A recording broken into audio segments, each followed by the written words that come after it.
Good morning दोस्तों, आप सभी का।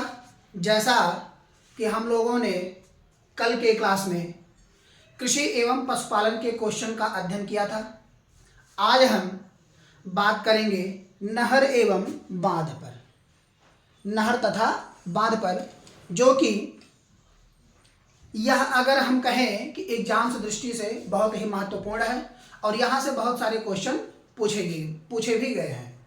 ठीक है, तो हम इसको बहुत अच्छे तरीके से पढ़ेंगे और यहाँ से क्वेश्चन जो कि सर्वाधिक पुटअप होते हैं, तो इसका हम विशेष ध्यान रखेंगे कि कहाँ से कौन सा क्वेश्चन बन रहा है। ठीक है, चलिए आइए हम सभी लोग पढ़ने के लिए चलते हैं। उत्तर प्रदेश में सिंचाई एवं बांध,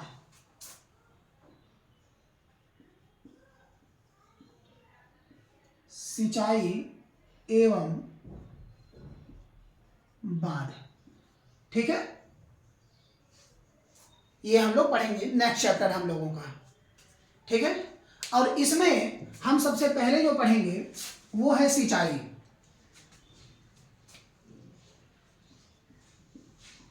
सिंचाई क्योंकि यह बहुत ही महत्वपूर्ण है। जैसा कि खाद्यान्न उत्पादन उत्तर प्रदेश में सर्वाधिक होता है, क्योंकि यह दोआब क्षेत्र के अंतर्गत आते हैं, गंगा यमुना दोआब क्षेत्र, तो यहाँ से काफ़ी ज़्यादा मात्रा में उत्पादन होता है फसलों का। और गन्ना, गेहूँ, चावल, यह सारे के सारे एक उचित मात्रा में उत्पादन होते हैं, जो कि गन्ना और गेहूँ में उत्तर प्रदेश सर्वाधिक उत्पादन में है, पहले स्थान पर है। तो हम यहाँ सिंचाई की बात करते हैं, जैसे कि अगर हम बात करें कि सर्वाधिक सिंचाई कहाँ होती है, तो वह उत्तर प्रदेश में ही होती है, जो कि नहरों द्वारा की जाती है। अगर हम बात करते हैं कि निर्भर कौन राज्य है, तो राजस्थान, क्योंकि वहाँ इंदिरा गांधी नहर चलता है और इंदिरा गांधी नहर की वजह से वहाँ पर सारी की सारी सिंचाइयाँ होती हैं। लेकिन यहाँ भी नहरों के द्वारा नलकूप से माध्यम से सबसे ज़्यादा होता है, लेकिन उसके बाद नहरों द्वारा भी सिंचाई यहाँ पर सर्वाधिक होती है।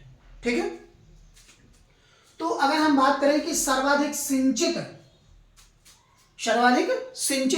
भूमि वाला राज्य, सर्वाधिक सिंचित भूमि वाला राज्य कौन सा है, तो वह हमारा कौन सा है, उत्तर प्रदेश।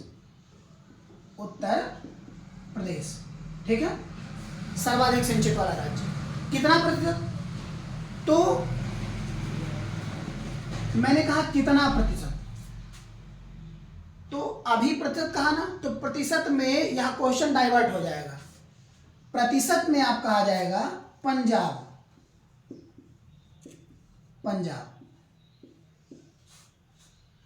प्रतिशतता के आधार पर सबसे ज्यादा अगर कोई सिंचाई वाला राज्य है तो कौन है, पंजाब। लेकिन अगर सर्वाधिक सिंचाई की हम बात करते हैं तो कौन है, उत्तर प्रदेश हमारा, जो कि यह 86.4% है, यानी कि सर्वाधिक भूभाग हम मान सकते हैं, क्योंकि 18.10% कृषि उत्पादन में आपका ये लागू होता है। ठीक है, जो कि सर्वाधिक माना गया है। इसमें 86.4% जो कि उत्तर प्रदेश का सर्वाधिक है, और प्रतिशत में कौन है, पंजाब। अब हम बात करते हैं कि सिंचाई के साधन किस तरह से हो सकते हैं, जो कि इनको 3 भागों में बांटा गया है, पहला, दूसरा और तीसरा, 3 भागों में। लेकिन इनको भी कई कैटेगरी में बांटा गया है। जैसे पहले स्थान पर है हमारा नलकूप,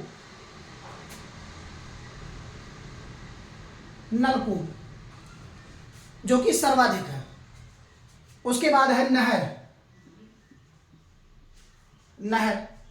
के बाद है हमारा तालाब, झील, कुआं। ठीक है, 5 तरह से हमारे उत्तर प्रदेश में सिंचाई के साधन उपलब्ध हैं। अब इनको प्रतिशत के आधार पर हम देख लेते हैं किस तरह से हैं। तो पहला है नलकूप। यह जो है सर्वाधिक सिंचाई उत्तर प्रदेश में करवाता है, जो कि 73%, कितना, 73%। दूसरा है आपका नहर, यह जो है आपका 18% सिंचाई करवाता है। कितना? 18%। ठीक है। और तालाब, झील, कुआं, तालाब, झील तथा कुआं, ये कितने परसेंट है? ये तीनों मिला करके कितने हैं? 9%। कितने हैं ये? सिर्फ 9%। ये बहुत ही महत्वपूर्ण चैप्टर है, इसको आप सभी लोग बहुत अच्छे से पढ़िएगा, क्योंकि यहां से क्वेश्चन काफी ज्यादा आपके पुटअप होते हैं और पूछे जाते हैं। ठीक है।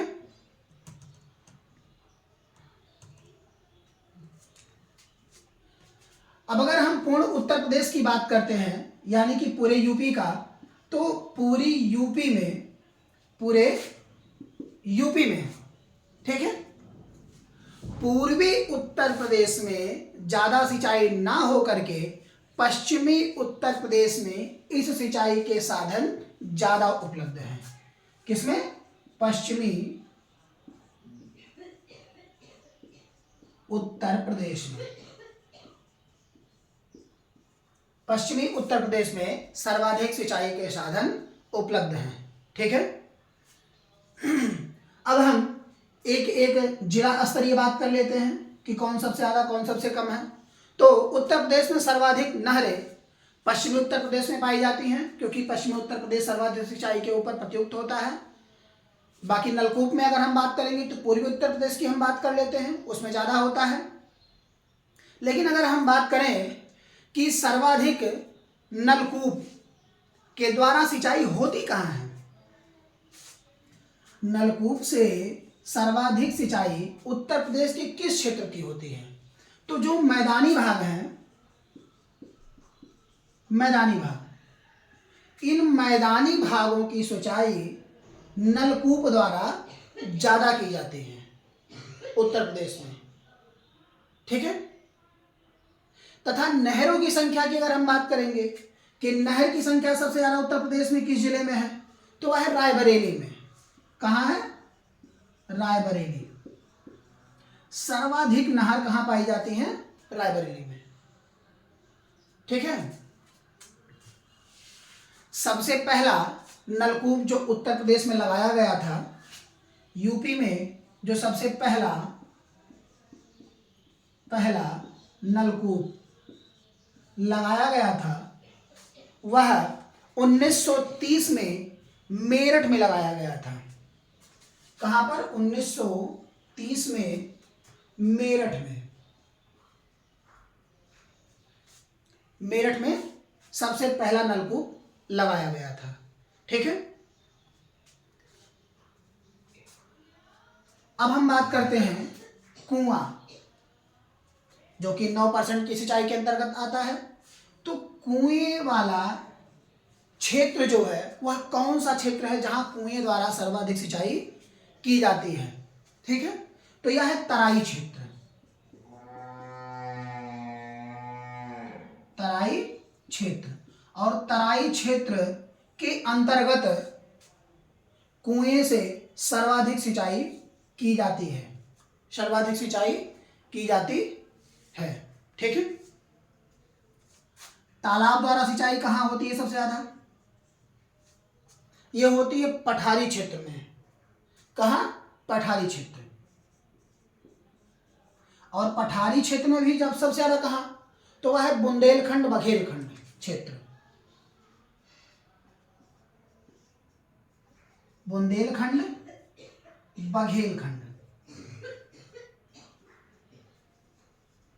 बघेलखंड, ये दो ऐसे क्षेत्र पठारी हैं जहां से तालाबों द्वारा सर्वाधिक सिंचाई की जाती है। ठीक है। सर्वाधिक सिंचाई की जाती है। तो ये आप सभी के समझ में पूरी तरह से आ गया होगा। अब हम बात करते हैं उत्तर प्रदेश की नहर। अब हम नहरों पर बात करते हैं कि कौन कौन से नहर किस जगह है और वह कौन कौन से भूभाग को सिंचित करती हैं, इस पर हम बात करते हैं। तो ये आप सभी लोग नोट कर लीजिए, इसके आगे हम चलते हैं।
उत्तर प्रदेश की नहर।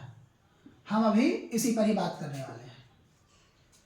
ठीक है, पहला है ऊपरी गंगा नहर। पहला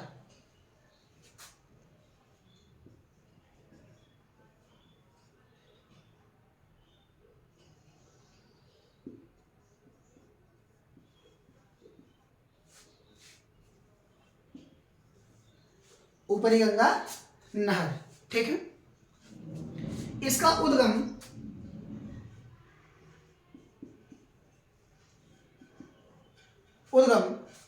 हरिद्वार उत्तराखंड से होता है।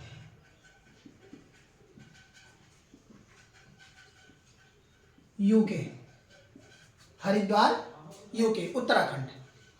ठीक है, यह आगरा नहर व निचली गंगा नहर को अपना जल प्रदान करती है। ठीक है, यह नहर आगरा नहर तथा निचली गंगा नहर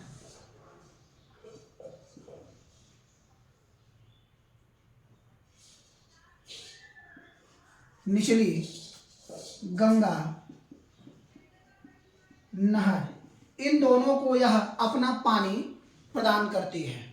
ठीक है, यानी कि जल अपना क्या करती है, प्रदान करती है, जल प्रदान करती है। ठीक है, अब इससे सिंचित हुए क्षेत्र कौन कौन से हैं जिनको यह सिंचित करती है? तो हम बात कर लेते हैं सिंचाई वाले क्षेत्र की। हम बात कर लेते हैं किसकी? सिंचाई वाले क्षेत्र की।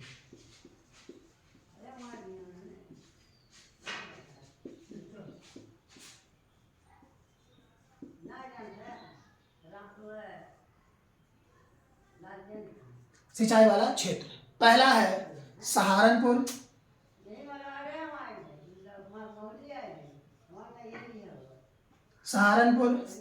मथुरा,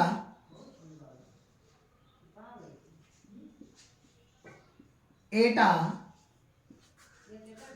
मैनपुरी, मुजफ्फरपुर,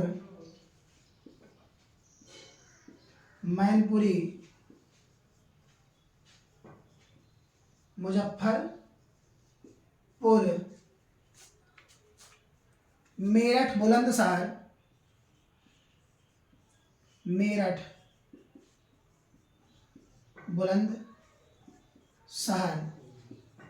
इत्यादि। ये ऐसे क्षेत्र हैं जो ऊपरी गंगा नहर से सिंचित होते हैं। ठीक है, अब हम बात करते हैं निचली गंगा नहर। ये ऊपरी गंगा नहर हो गई, अब निचली गंगा नहर। दूसरा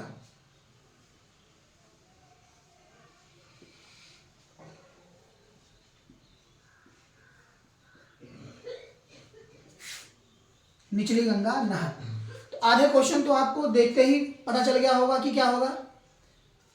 हमने कहा कि निचली गंगा नहर पानी किससे प्रदान करती है?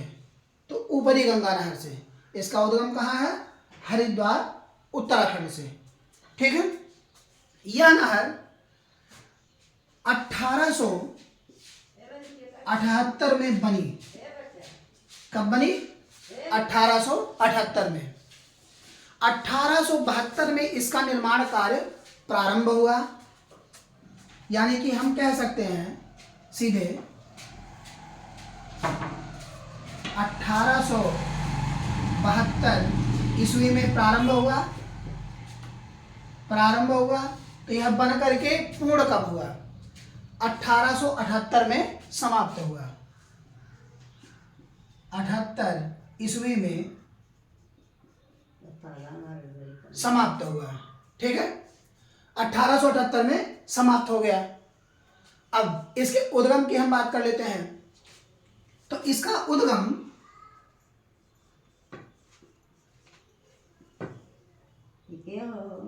नरौरा, बुलंदशहर,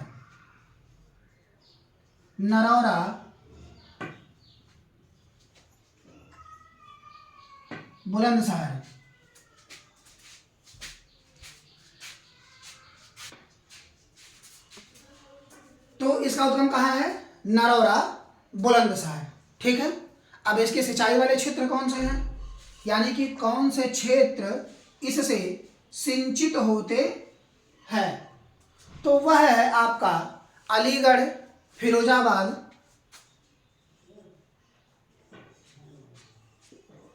अलीगढ़,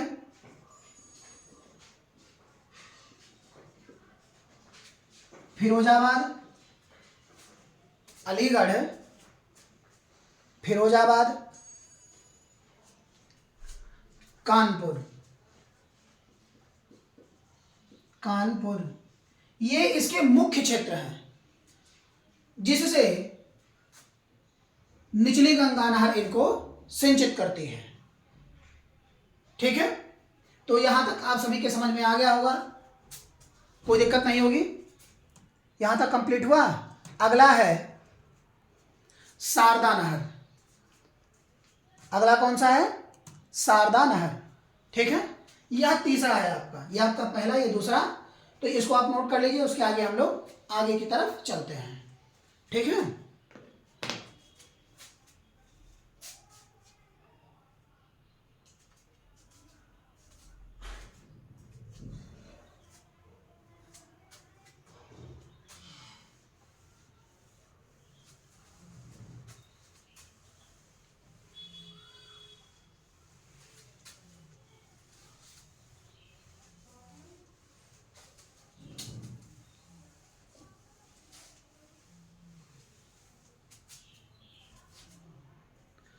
अगला हम बात करने वाले हैं शारदा नहर पर।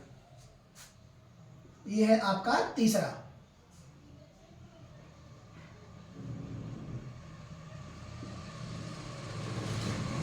शारदा नहर। ठीक है। 1920 से ईस्वी से 1928 ईस्वी तक इसका निर्माण कार्य चला, यानी कि यह बन करके तैयार हुआ। ठीक है। इसकी कुल लंबाई, यानी कि इसके टोटल शाखाओं को मिला करके जितनी इसकी शाखाएं हैं, उन शाखाओं को मिला करके इसकी टोटल लंबाई 12,368 किलोमीटर है। 12,368 किलोमीटर है। ठीक है। अब इसके हम उद्गम को देख लेते हैं। उत्तर प्रदेश तथा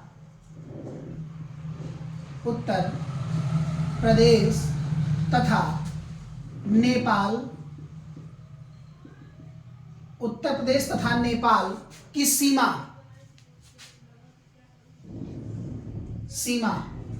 इसका उद्गम क्षेत्र है। ठीक है।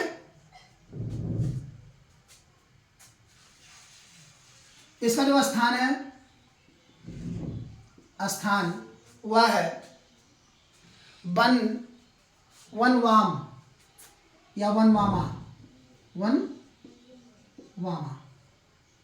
इसका स्थान है। ठीक है। यह शारदा नदी से निकलती है। कहां से निकलती है, शारदा नदी से यह निकलती है। अगर हम बात करते हैं इसकी लंबाई की, तो यह 12,368 किलोमीटर लंबा होने के कारण यह उत्तर प्रदेश की सबसे लंबी नहर है। उत्तर प्रदेश की सबसे लंबी नहर है, सबसे लंबी नहर है यह सबसे लंबी नहर है। ठीक है। ये जो जितने भूभाग को यह सिंचित करती है, वह लगभग 8 लाख हेक्टेयर, कितना, 8 लाख हेक्टेयर जमीन को यह पूरी तरह से सिंचित करती है, या इतने भूभाग को यह क्या करती है, सिंचित करती है, इतने भूभाग को अकेले। ठीक है। तो ये आपका क्या था, शारदा नहर। अब इसके आगे है आपका आगरा नहर, पांचवा, सॉरी ये चौथा, आगरा नहर।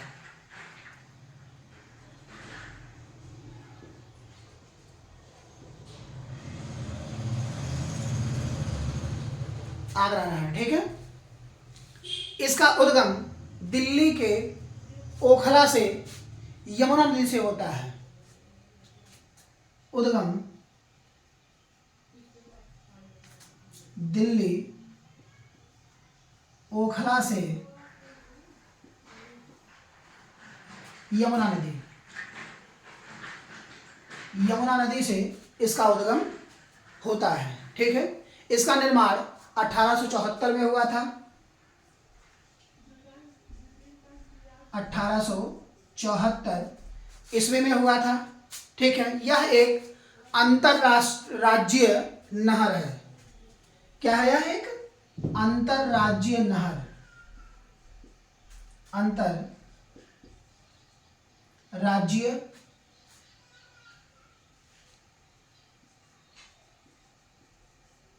नहर है। कैसा है यह, अंतरराज्यीय नहर। इसके प्रमुख क्षेत्र हम देख लेते हैं। तो अगर अंतरराज्यीय, सबसे पहले सिंचाई कहाँ करेगी, दिल्ली। पहला क्षेत्र इसका क्या होगा, क्षेत्र दिल्ली। अब दिल्ली से लगे हुए सारे क्षेत्रों को ये पानी देगा। तो उसके बाद हरियाणा, हरियाणा, राजस्थान, उत्तर प्रदेश, राजस्थान, यूपी, और यूपी के आगरा क्षेत्र। कौन सा क्षेत्र, आगरा एवं मथुरा का मध्य क्षेत्र, ठीक है। तो ये इतने भूभाग को सिंचित करती है। यहां तक आप सभी के समझ में आ गया होगा। इन सभी को आप नोट कर लीजिए। बाकी की हम बातें अगले क्लास में करेंगे, जो कि कुछ नहर, उसके बाद हम बांधों पर चर्चा करेंगे, और बांधों पर चर्चा करने के बाद हम क्वेश्चन आंसर पर चलेंगे, ठीक है। इससे बहुत सारे क्वेश्चन पूछे गए हैं, बहुत तरह से पूछे गए हैं। तो ये आप सभी लोग ध्यान जरूर दीजिएगा। जैसा कि नया वर्ष लग चुका है, तो नए वर्ष की शुरुआत एक अच्छे ढंग से, अच्छे तरीके से, जब कुछ पाने की चाह हो तो बेटर दिन करने का हमेशा प्रयास करना चाहिए। जैसा कि हम एक, अगर कहा जाए, जब कपड़ा धुल करके पहनते हैं ऊपर, तो एक नई चमक अपने ऊपर महसूस करते हैं और नए सिरे से उसकी शुरुआत करते हैं। उसी तरह से जो यह आपका नया साल है, इसको बेहतर से बेहतर बनाने के तरीके का प्रयास आप सभी लोग जरूर करें, ठीक है।